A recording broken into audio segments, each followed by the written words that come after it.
Iya, hari ini gue pengen bahas lagi soal emas ya. Bisa nggak sih John, sejarah tahun 1980 dan 2011 terulang lagi ya di tahun 1980 ya John. Ini kan harga emas sempat pucuk nih di 670 dolar ya.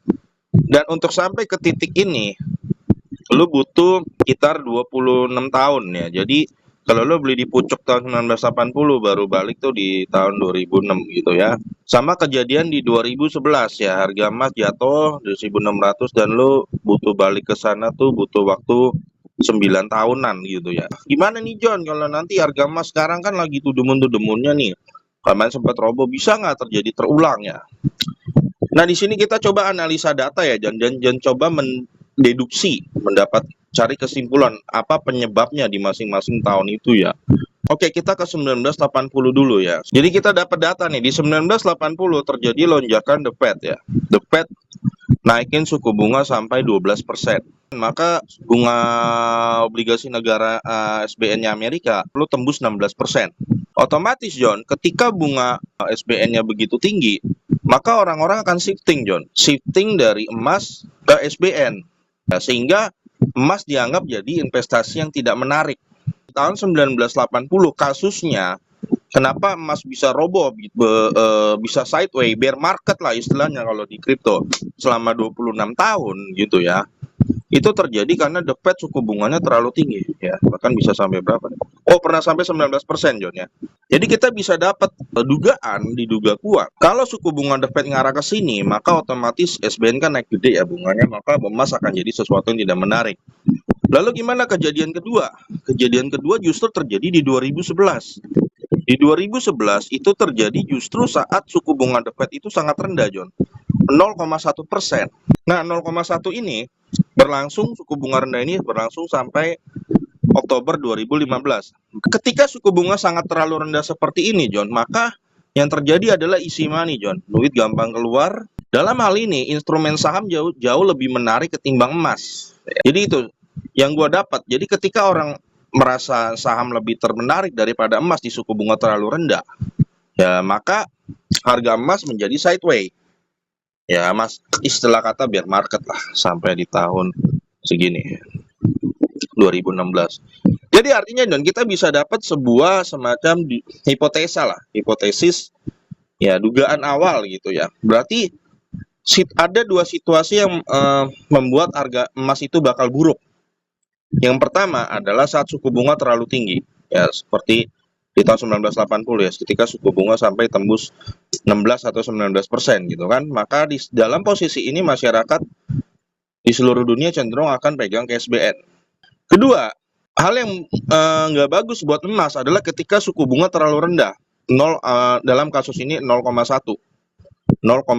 Nah, dalam kasus ini ketika suku bunga terlalu rendah, maka yang terjadi harga emas itu akan sideways. Kenapa? Karena investor lebih suka investasi saham. Nah, ini terbukti juga, kita bisa contoh kasus The Fed itu 0, itu waktu di COVID. Ya, coba kita cek harga di COVID ya. Di 2020 sampai 2022 lah. Nah, ya di sini nih John, sideways nih ya. Coba 10 tahun. Nah, di sini ya. Nah, di sini. Nah, jadi benar nih, kita dapat data nih ya. Jadi ketika suku bunga rendah nih John, waktu mulai di sini ya. Sekitar segini. Ketika suku bunga terlalu rendah, 0,1 itu nggak bagus buat emas. Jadi yang terjadi ketika suku bunga 0,1%, orang cenderung akan pindah ke saham. Jadi emas itu akan menjadi produk yang agak kurang laku gitu ya, karena suku bunga terlalu rendah. Nah, jadi di posisi mana emas itu sangat menarik? Ya, seperti sekarang-sekarang.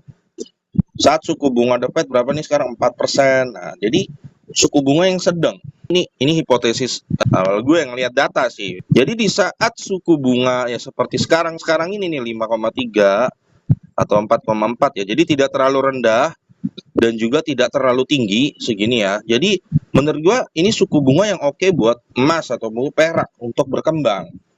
Nah, di saat suku bunga yang seperti ini John, ya maka SBN tidak terlalu tinggi juga bunganya, tidak sampai belasan persen gitu kan, atau 19%. Demikian juga saham kinerjanya juga nggak terlalu wow di posisi suku bunga segini nih. Ya, sehingga emas itu menjadi perak ya, menjadi instrumen yang menarik Jadi menurut hipotesa John, kalau kita setelah kita ngelihat data ini yang harus kita waspadai itu adalah kalau lu sebagai investor emas dan perak itu, kalau lu berharap kejadian 1980 terulang, harusnya indikator ini harus dipenuhin dulu. SBN suku bunga naik sampai segini. Ya 16% atau 19% ya, atau seperti 2011. Maka indikatornya itu haruslah bunga 0,1%. Baru emas itu akan masuk fase sideways. Fase bear market kalau istilahnya di kripto. Seperti itu. Nah, itu John hasil dari apa ya yang gua kulik gitu ya. Ya kenapa di 1980 tuh suku bunga harus segitu gede ya? Karena inflasi terlalu tinggi sih gua rasa inflation history in US ya. Coba kita lihat. Nah, ya benar ya, inflasi saat itu sempat tembus 13% ya. Sehingga untuk menjinakkannya Bank Sentral menaikkan suku bunga sampai 16% untuk menjinakkan inflasi ke 3%. Nah, ya. Demikian kalau inflasi terlalu rendah di 2000 ya ini crash ya 0,0, maka Central Bank akan menurunkan suku bunga serendah mungkin untuk menaikkan inflasi.